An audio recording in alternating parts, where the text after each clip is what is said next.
Yo, what's up mga tropa pips? Magandang araw po sa inyong lahat at welcome po dito sa aking vlog. At ngayon po ang ating pag-uusapan ay ito pong mukhang kabaliwan na ni Rockweh na parang habang tumatagal ay lalo pong lumalala. Bukod sa nakikita natin siyang nagsasayaw ng bangag, bangag, bangag.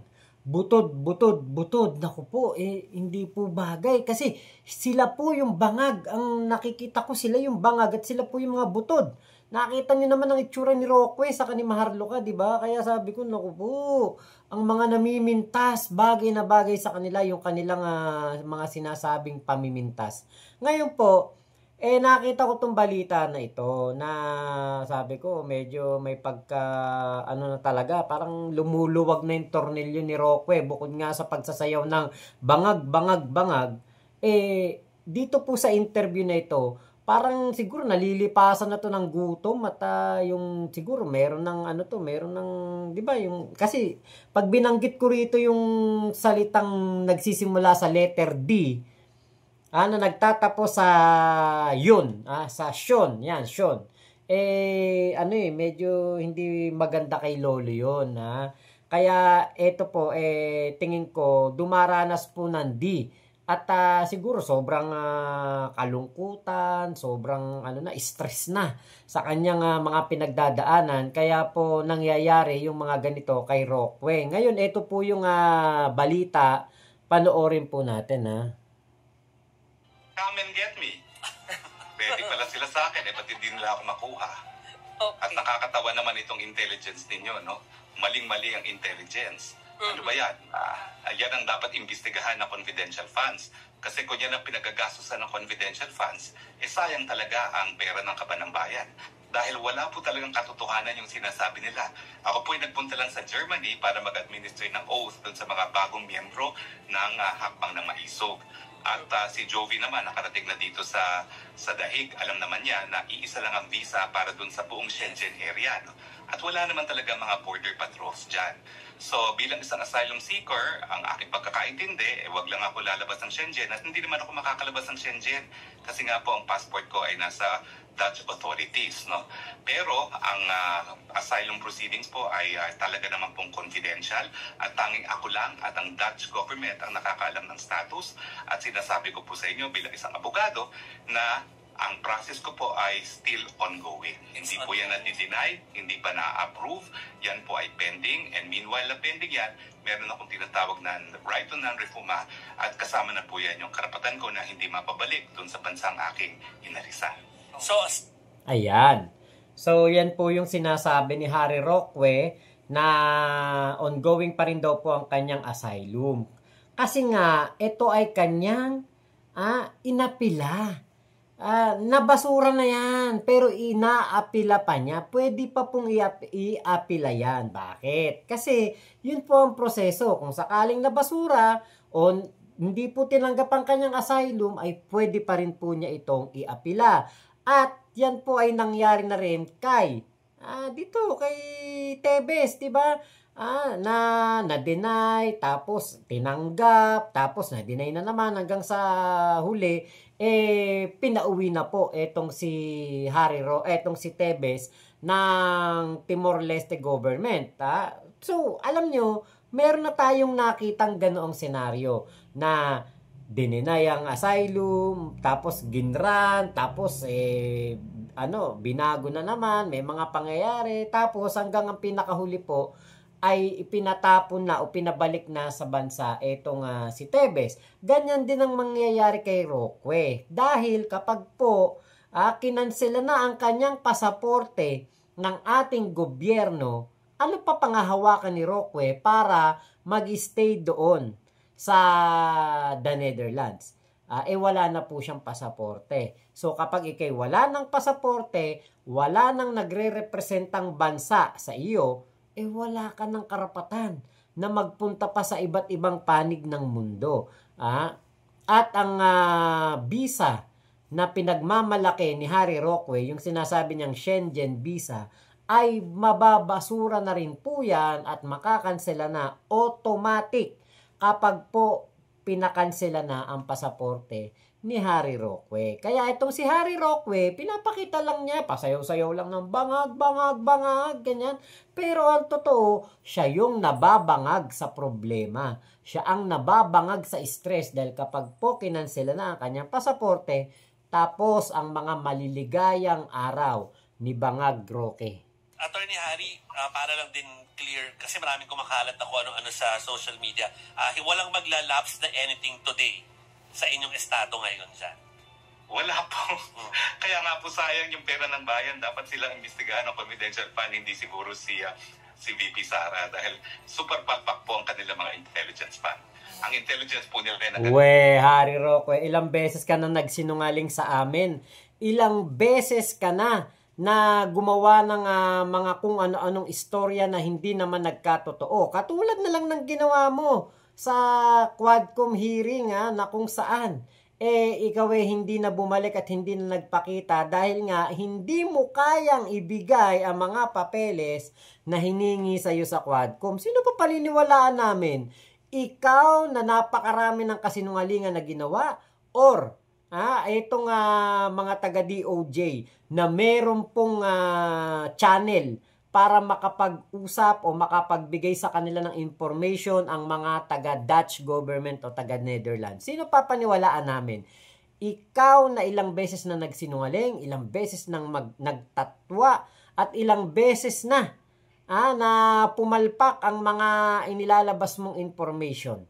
Samantalang ang DOJ, sinabi nila mapapauwi nila si Tebes, napauwi talaga nila si Tebes. Hindi man ora mismo, pero baka yun din ang mangyari sa'yo.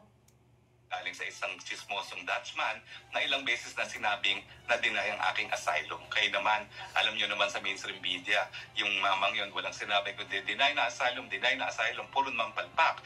Yung sinasabi nga nila na ang aking asylum ay nasa Germany na raw dahil Germany rin magpaprocess. Hindi po totoo yun dahil hindi naman po Germany ang nag-issue ng aking Schengen visa. So anong bansa po ba yung nag-issue, sir, if you don't mind? Kung pwede. Ay, naku, bakit ko sasabihin sa kanila para magastos nilang intelligence fund nila, no? Okay. Attorney Harris, na-mention niyo po kanina, no, na yung passport po ninyo ay nasa Dutch authorities. Well, ano po ang effect dito sa visa po ninyo, na validity po ng Schengen visa?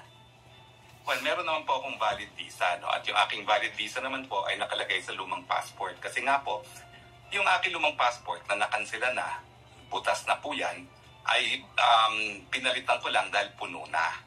So, pero nandyan pa rin yung mga visa ko na papunta ng Japan, papunta ng Europe, no? Yan po yung dalawang visa na nakakabit pa dito sa aking lumang passport at yan naman po ay napapakita pa rin para patunayan na meron akong valid na Schengen visa. At valid po ang Schengen visa ko, no? Dahil hindi naman po ako pumasok sa Europa nang walang passport at walang visa. Until when po ang validity po? Kung pwede po. Isang taon po yun. Isang taon. So, until... Matagal-tagal pa po. Matagal-tagal pa. Okay. Kaya nyo namang mag-intel work yung mga intel. Ba't ko naman ibibigay? Okay, understood po. Ayan, nagsasabi ka, intel work, kumilos, ba't mo naman ibibigay, di ba? Pero, tingin mo ba, Harry Roque, hindi ka tinatrabaho o hindi kumikilos ang DOJ or NBI or DFA para ikaw ay mahuli katulad ng ginawa kay Arnie Tebes? 'Di ba? Hindi pwedeng ipagsawalang bahala ang isang Harry Roque dahil nga po ito'y napakadelikadong tao. Hindi man siya nananakit, hindi man siya kumbaga agresibo, pero yung pong kanyang bunganga na napakaraming fake news ang pinapakawala, napakarami pong mga maling information ang binibigay sa sambayanan, ito po talaga ay dapat na maoblo. Dapat po talagang makulong at mapagbayad sa mga paninira na ginagawa sa ating Pangulong Bongbong Marcos, lalong-lalo na doon sa paglabas ng polvoron video. Si Harry Roque naglabas nun sa sa Canada. Doon niya nilabas yun. Pinakita pa niya, teaser ko, no? Pero marami po ang nakapag-video at nakita nga po na siya ang unang nagpakita at naglabas nito doon sa hakbang ng mautog sa Canada. Ngayon yung sinasabi niya na Schengen visa, ganyan. Naku, wag kang papakasiguro. Baka mamaya kanselado na pasaporte mo, hindi mo alam. Alam nga naman kampihan ka pa ng Dutch government kaysa sa mismong bansang Pilipinas. Di ba? Napaka-imposible nun. Hingin ko lang po kayo and your family, kayo po ba ay may constant or regular na pag-uusap or kasama niyo po ba dyan sa inyo? Yan po ang pinakamasakit, no? Kaya nga po hindi ko mapapatawad itong gobyerno ni Marcos Jr. sa kanilang pagigipit sa akin. Okay, so ayan na yung sinasabi ko na parang lumuluwag na tornilyo ni Harry Roque. Meron bang panggigipit kay Harry Roque? Wala akong maalalang panggigipit sa kanya. Kasi ang alam ko na ginigipit ay katulad ng ginawa kay De Lima na talagang pinahirapan, kinulong, at sinikil ang kanyang karapatan na magsalita. Pero si Harry Roque, abay, parang babae, parang na babae kung magsalita. 'Di ba? Parang pinakain to ng yung pempem ng baboy. Ganun kasi sa amin sa Bulacan, para daw maging madaldal ang isang bata, pinapakain ng pempem ng baboy para hindi maging utal. Itong si Harry Roque, mukhang pinakain ng mga 3 kilo na pempem ng baboy na sa sobrang kadaldalan, puro fake news na ang karamihan sa mga pinagsasasabi. Diba kasi, ayan sinong nanggigipit sa'yo? Ikaw ang gumipit sa sarili mo. Diba, pinapahanap ka ng Kongreso, pinapapunta ka sa Kongreso, may hinihingi lang sa yung papeles, hindi mo maipakita, hindi mo maibigay kasi guilty ka. Kasi ang salin mo talaga namang napakalaki at napakarami mo daw kinita doon sa mga pogo player o mga pogo administrator o kung sino man yan, kila Cassandra Ong. Yan lamang ay isang katibayan na meron kang tinatago. Kasi kung wala ka naman tinatago, ba't ka lalayas, ba't ka magtatago at pupunta sa ibang bansa? Diba? Ibig sabihin lang nun, talagang meron kang tinatago at ayaw mong ipakita. So, walang nanggigipit sa'yo. Ikaw ang gumipit sa sarili mo. Gumawa ka ng katarantaduhan, ngayon isisisi mo kay PBBM ang nangyayari sa iyong kamalasan. Sinisingil ka lang ng karma. Nawalay po talaga ako sa aking pamilya nung ako'y request ni VP Sara na sumunod nga dito sa The Hague. No? Pero ganun pa man, inaasahan namin na at some point in the near future, kami po'y makakapagsama-sama na muli. Okay, dati natin kasamahan so ako'y gusto ko magtanong kay Attorney Harry kung kamusta. Okay naman si Myla kahit na magkahiwalay. Okay, sige. Okay naman po siya. Naiwan ko po siya doon sa bansa kung nasaan kami bago ako pinapunta dito sa The Hague ni VP Sara kasi wala po siyang visa papunta ng Europe. Okay. Last alam ko na baka meron pang gagawin si Attorney Harry. Pero nag 100 days na ba? Mula nung dinala si dating Pangulo dyan. Meron ba activities para ma-cover naman ng media, Attorney Harry, na kayo'y ginagawa for that purpose? Alas 6 hanggang alas 10 po, Hague time, magkakaroon po ng prayer rally sa labas po ng ICC para nga sa ika-100th day ng pagkaka-kidnap kita Tatay Digong dito sa The Hague. So sino po ang inaasahan natin na diba, pagkaka-kidnap, diba? Katulad yan, mga disinformation, misinformation. Kung kinidnap talaga si Digong, bakit walang nagdedemanda ng kidnapping kahit isa sa mga anak niya kila General Torre? Diba, yun yung pinakapunto, pinagkakalandakan ninyo na kidnapping ang ginawa ni General Torre, ni John Vic Remulla, ni Boying Remulla, at ni PNP Chief Marbil, former PNP Chief. Bakit wala man lang nagsampa sa inyo kahit isa ng kidnapping? Handun naman ang mga sinasabi nyo mga ebidensya, naka-video, trending na trending. Napakaraming video dyan na magpapakita ng sinasabi ninyong kidnapping na ginawa kay Digong. Pero bakit wala ni isang nakapagdemanda? Napakarami ninyong kaalyado na mga magagaling, mga matatalino, mga dekalibre na mga abogado. Bakit walang nagdemanda kahit isa ng kidnapping? Diba? Yun ang mapapaisip ka. Binibintang nyo yung kidnapping pero walang nagkakaso.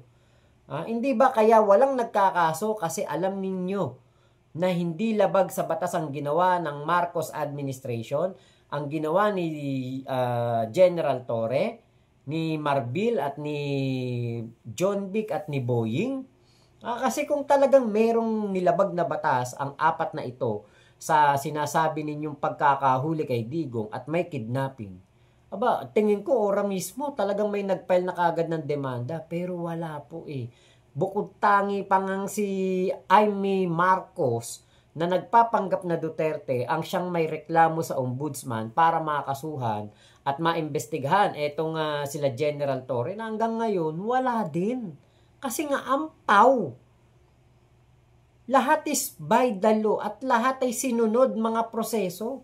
Walang nilabag na batas sila General Torre. Diba?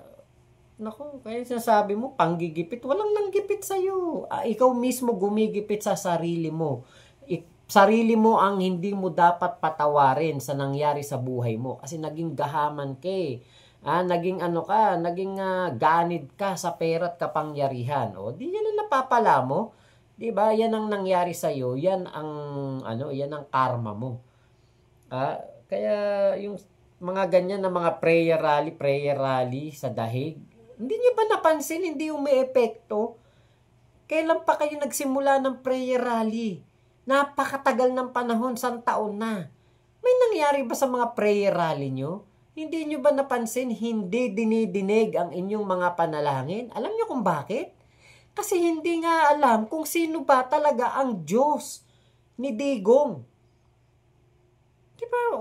Walang Diyos si Digong. Hindi natin alam kung sino ang dinadasalan ni Digong.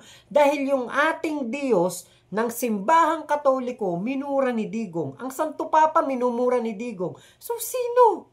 Sino ang dadasalan ng mga tao? Try nyong magdasal kay Satanas. Baka pagbigyan kayo ni Satanas. Pero tingin ko kung ang ating Panginoon na nasa itaas ang inyong pagdadasalan, malabo kayo. Pinaparusahan niya si Digong eh.